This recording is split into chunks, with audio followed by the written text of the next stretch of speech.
Kemi made not the Leader of the Opposition. Thank you, Mr. Speaker. And can I associate my party with the Prime Minister's comments about Remembrance Week and also his comments on Manfred Goldberg and Mervyn Kirsch, who is in the gallery today? Mr. Speaker, this morning on the BBC, the Health Secretary said there is a toxic culture in Downing Street that needs to change. He's right, isn't he? Mr. Speaker, my focus each and every day is on rebuilding and renewing our country. But let me be absolutely clear, any attack on any member of my cabinet is completely unacceptable. On the Health Secretary, Mr. Speaker, in relation to Health Secretary, he promised before the election that in the first year of a Labour government we'd deliver 2 million extra appointments. We didn't deliver 2 million, or 3 or 4. We delivered 5 million extra appointments. And today the Health Secretary is in Manchester, where he's announcing that because of the action he's taken to abolish NHS England, he's putting more people on the front line. He's doing a great job, as is the whole of my cabinet. Mr. Speaker, what we heard the Health Secretary say this morning was that he wants to cut waiting lists, but we all know that there's only one waiting list that he really wants to cut. But the Prime Minister is not going to do anything about the toxic culture. This is his responsibility. Just last night, his allies accused not just the Health Secretary, but the Home Secretary and even the Energy Secretary of launching leadership bids. These attacks came from Number 10, nowhere else, his toxic Number 10. The person responsible for the culture in Number 10 is his Chief of Staff, Morgan McSweeney. Does the Prime Minister have full confidence in him? Morgan McSweeney, my team and I are absolutely focused on delivering for the country. And let me be clear, of course, Mr. Speaker, I've never authorised attacks on Cabinet members. I appointed them to their posts because they're the best people to carry out their jobs. And Mr. Speaker, she asks about waiting lists. Waiting lists are down under this government. The number of GPs is up. And because we've scrapped NHS England, we're investing on the front line. That's what the Health Secretary is doing today, getting on with his job, and he's doing a very good job too.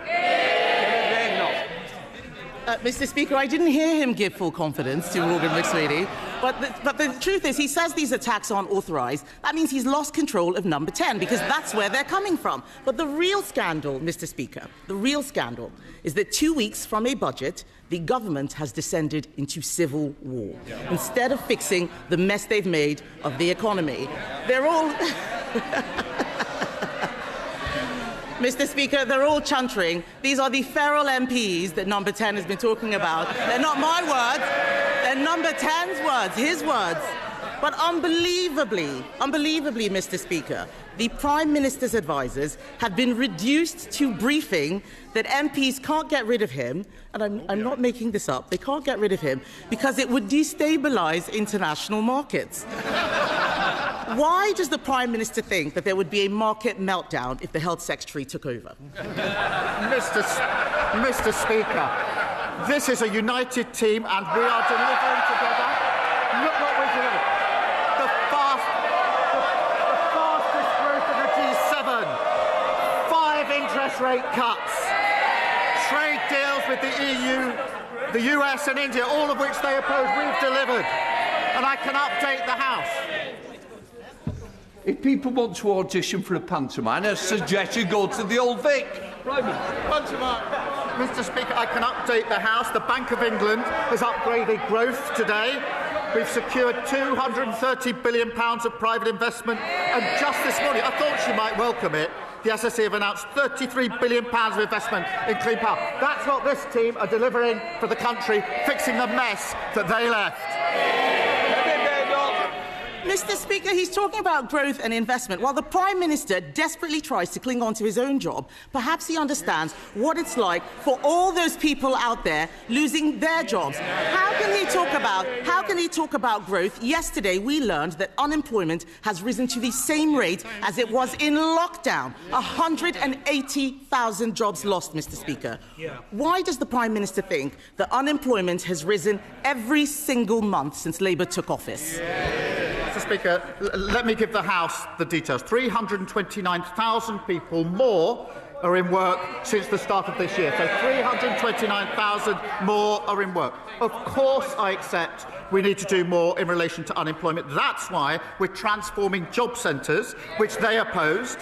That's why we're working with 60 major businesses to tackle ill health in the workplace and invested £3.8 billion in tailored back-to-work support, which they opposed. I would also remind the Leader of the Opposition, Mr Speaker, that the average unemployment in the 14 years of her government was 5.4%, higher than the rate today.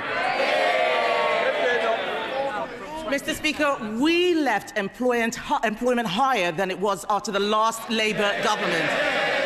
Let me tell him now, what is causing it is his disastrous budget last year. That is what has caused the increase in unemployment. And so, to be clear, for all those Labour MPs shaking their heads, it's last year's tax rises that have killed jobs, and that's what's going to trigger this year's tax rises. This is the tax doom loop, and there is only one way out of it, and that is to cut spending.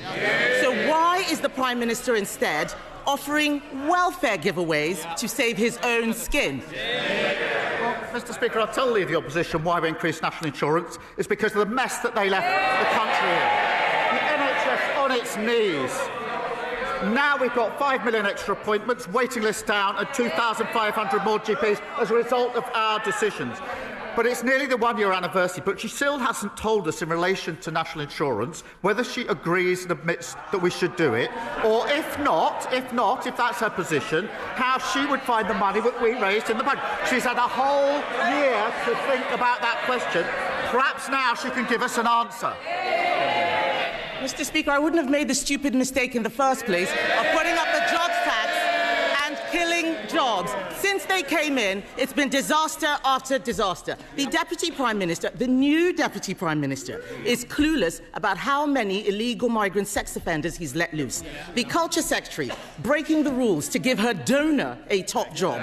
Taxes set to rise even further. Unemployment at levels not seen since lockdown. And in the middle of it, a weak Prime Minister at war with his own cabinet.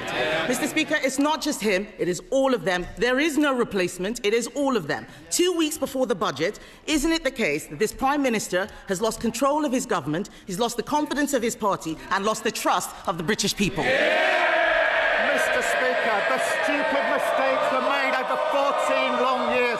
They broke the economy, and now they think that they can lecture us.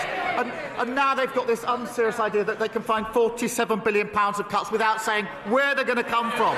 No wonder that's called flimsy. Meanwhile, we're rebuilding the country. Wages up, investment up, mortgages down. Order. Mr Phil.